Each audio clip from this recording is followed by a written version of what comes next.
Assalamualaikum warahmatullahi wabarakatuh. Kembali lagi bersama kelompok kami dari mata kuliah Multimedia Pembelajaran Matematika. Saya sendiri sebagai anggotanya, Esti Nurul Aini, dan rekan saya Lesi Salisatul Hayati, dan satu lagi rekan saya Tanti Febrianti. Kami dari mahasiswa Pendidikan Matematika Universitas Galuh Ciamis. Pada video kali ini, kami akan membahas materi kelas 8 SMP yaitu statistika dan peluang. Yang pertama, statistika. Pada statistika ada pengukuran data, ada dua pengukuran data, yaitu ukuran pemusatan data dan ukuran penyebaran data. Pada ukuran pemusatan data, ada mean, median, dan modus. Dan pada ukuran penyebaran data, ada jangkauan dan kuartil. Ukuran pemusatan data. Ukuran pemusatan data adalah sembarang ukuran yang menunjukkan pusat segugus data yang telah diurutkan dari yang terkecil sampai yang terbesar atau sebaliknya. Salah satu kegunaan dari ukuran pemusatan data adalah membandingkan dua populasi atau contoh, karena sangat sulit untuk membandingkan masing-masing anggota dari masing-masing anggota populasi atau masing-masing anggota data contoh. Nilai statistik ukuran pemusatan ini dibuat sedemikian sehingga cukup mewakili seluruh nilai pada data yang bersangkutan. Nilai statistik yang dapat menggambarkan keadaan suatu data antara lain mean atau rataan hitung, modus, dan median. Data-data biasa dibagi menjadi dua jenis, yaitu data tunggal dan data kelompok. Namun, pada video kali ini, saya hanya akan membahas satu jenis data, yaitu data tunggal. Menganalisis data. Nah, pada layar diketahui diagram batang hasil perikanan pada tahun 2003 sampai 2008. Bisa dilihat. Dari diagram batang di samping, dapat dilihat bahwa hasil perikanan terendah dicapai pada tahun 2004, yaitu sebanyak 2.000 ton. Sebaliknya, hasil perikanan tertinggi dicapai pada tahun 2007, yaitu sebanyak 5.000 ton. Kenaikan tertinggi dicapai pada tahun 2006 sampai 2007, yaitu mencapai 2.500 ton. Yang pertama ada mean atau rataan hitung. Rata-rata atau mean merupakan salah satu ukuran untuk memberikan gambaran yang lebih jelas dan singkat tentang sekumpulan data. Rata-rata merupakan wakil dari sekumpulan data atau dianggap suatu nilai yang paling dekat dengan hasil pengukuran yang sebenarnya. Bagaimana cara kita menentukan mean? Mean atau rataan dapat dicari dari berbagai jenis data tunggal atau data berkelompok dengan rumus sebagai berikut. Data tunggal rumusnya. Nah, untuk mean atau rataan disimbolkan dengan huruf X yang ada garis di atasnya. Bisa dilihat pada layar dan itu rumusnya.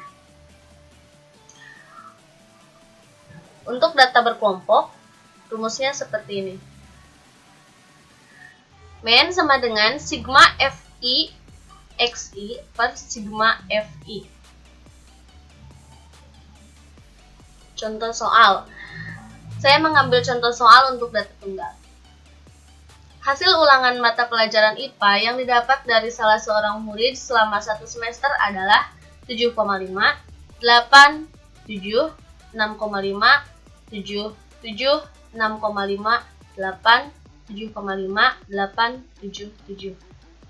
Nah, data tersebut kita masukkan ke dalam rumus data tunggal yang tadi. Bisa dilihat di layar. Dan 7,25 itu hasil rata-ratanya. Jadi nilai rata-rata yang didapat murid tersebut adalah 7,25. Yang selanjutnya ada median. Median adalah suatu nilai yang membagi data menjadi dua bagian yang sama banyaknya setelah data tersebut diurutkan dari yang terkecil sampai yang terbesar. Nah, bagaimana cara kita menentukan median? Misalkan terdapat data data X1, X2 sampai Xn dengan X1 kurang dari X2, X2 kurang dari sampai dengan Xn. Nah, median dapat diketahui yaitu jika N ganjil rumusnya, median dilambangkan dengan huruf M besar dan E kecil, sama dengan X dikali N ditambah 1/2. Bisa dilihat di layar. Nah, jika N genap, rumusnya seperti ini. Perhatikan di layar. Contoh soal untuk data tunggal.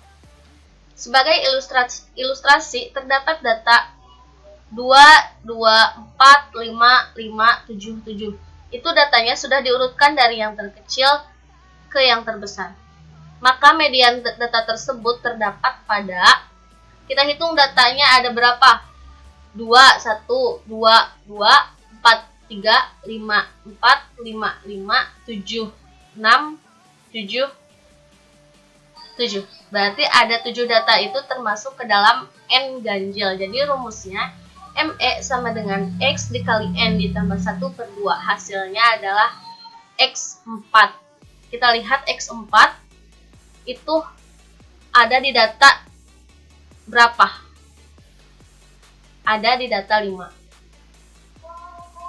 Untuk data yang telah disusun dalam daftar distribusi frekuensi, median dihitung dengan rumus sebagai berikut. Bisa dilihat di layar. ME sama dengan TB ditambah 1/2N dikurangi FK per F dikalikan C. Dengan TB yaitu tepi bawah kelas median, N banyaknya data, FK frekuensi kumulatif sebelum kelas median, F frekuensi kelas median, dan C panjang kelas. Nah, rumus itu untuk data yang berkelompok. Jadi kelas median merupakan kelas atau interval dengan frekuensi kumulatif mencapai setengah atau lebih dari jumlah total.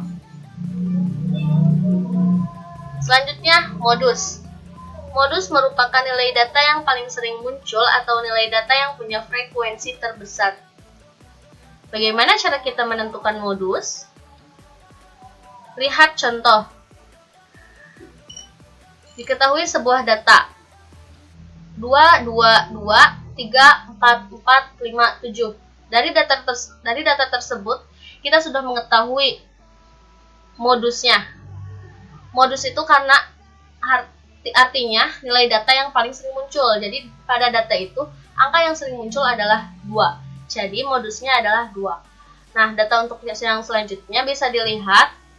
Angka yang paling sering muncul yaitu angka 5 dan 8, dan yang selanjutnya karena tidak ada angka yang sering muncul, jadi tidak ada modusnya. Nah, nilai modus untuk data yang disajikan dalam distribusi frekuensi berkelompok tidak dapat tepat, tetapi hanya merupakan nilai pendekatan. Rumus untuk mencari modus dalam distribusi frekuensi berkelompok sebagai berikut. ME sama dengan TB ditambah D1 per D1 ditambah D2 dikalikan ke C. Dengan TB tepi bawah kelas modus, D1 selisih frekuensi kelas modus dengan kelas sebelumnya, D2 selisih frekuensi kelas modus dengan kelas sesudahnya, dan C yaitu panjang kelas. Oke, dapat dipahami? Yang selanjutnya, ukuran penyebaran data.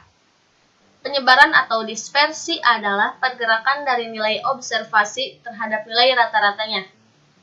Rata-rata dari serangkaian nilai observasi tidak dapat diinterpretasikan secara terpisah dari hasil dispersi nilai-nilai tersebut sekitar rata-ratanya.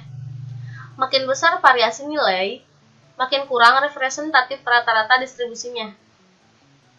Nah, ukuran penyebaran data adalah ukuran yang menunjukkan seberapa jauh suatu data menyebar dari rata-ratanya. Ukuran penyebaran data dapat digunakan untuk menentukan apakah nilai rata-ratanya benar-benar representatif atau tidak. Jangkauan. Yang dimaksud jangkauan atau rank adalah selisih data terbesar dengan data terkecil. dari sekumpulan data. Nah, jangkauan biasanya diberi simbol R besar. Bagaimana cara kita menentukan rank? Misalkan kita akan menghitung jangkauan dari 8 data berikut. Bisa dilihat datanya. Berdasarkan data tersebut, data terbesar adalah 21 dan data terkecil adalah 14. Dengan rumus ranknya, R besar sama dengan X max dikurangi X min.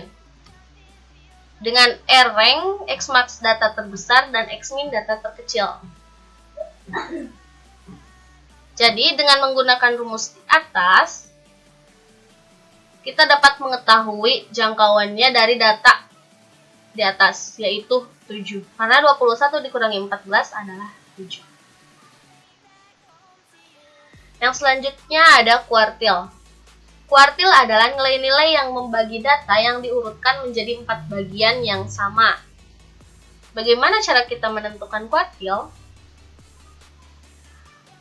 Kuartil data tunggal rumusnya letak Q besar I, QI sama dengan 1 dikali N ditambah, letak QI sama dengan I dikali N ditambah 1 per 4. Contohnya, tentukan Q1 dari data tersebut. Bisa dilihat, perhatikan. Nah, penyelesaiannya bisa dilihat juga. Sudah? Nah, jika sudah, selanjutnya ada peluang. Definisi peluang. Peluang adalah salah satu topik dalam matematika yang mempelajari kemungkinan dari suatu kejadian. Dua buah istilah yang penting dalam peluang adalah yang pertama, ruang sampel. Ruang sampel adalah himpunan dari semua hasil yang mungkin pada suatu percobaan atau kejadian. Contohnya, pada pelemparan sebuah dadu, maka ruang sampelnya adalah S sama dengan 1, 2, 3, 4, 5, 6. Nah, yang kedua, titik sampel. Titik sampel adalah anggota-anggota dari ruang sampel atau kemungkinan-kemungkinan yang muncul. Contohnya, pada pelemparan sebuah dadu, maka titik sampelnya 1, 2, 3, 4, 5, dan 6. Menyusun anggota ruang sampel. Menyusun anggota ruang sampel dengan mendaftar.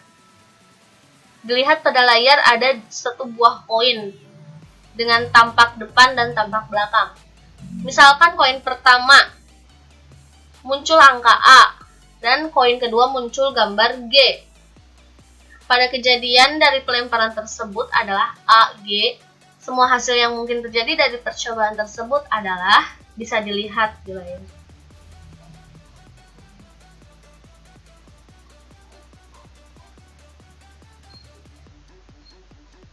Sudah? Nah, yang selanjutnya, menyusun anggota ruang sampel dengan diagram pohon. Di sana ada koin dan dadu. Jika kita melemparkan sebuah koin dan sebuah dadu berisi 6, maka kemungkinan kejadiannya adalah munculnya angka A atau gambar G pada koin dan salah satu mata dadu pada dadu. Misalkan sebuah koin dianggap bagian pertama dan sebuah dadu berisi 6 bagian kedua, maka diperoleh bisa dilihat di gambar.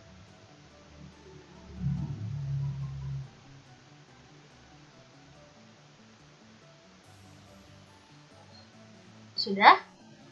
Jika sudah, menyusun anggota ruang sampel dengan tabel. Jika kita melemparkan 2 dadu sekaligus, maka pada masing-masing dadu akan ada 6 kemungkinan kejadian yang muncul, yaitu mata dadu 1, 2, 3, 4, 5, dan 6. Jika kita susun dalam sebuah tabel, maka didapatkan hasil sebagai berikut.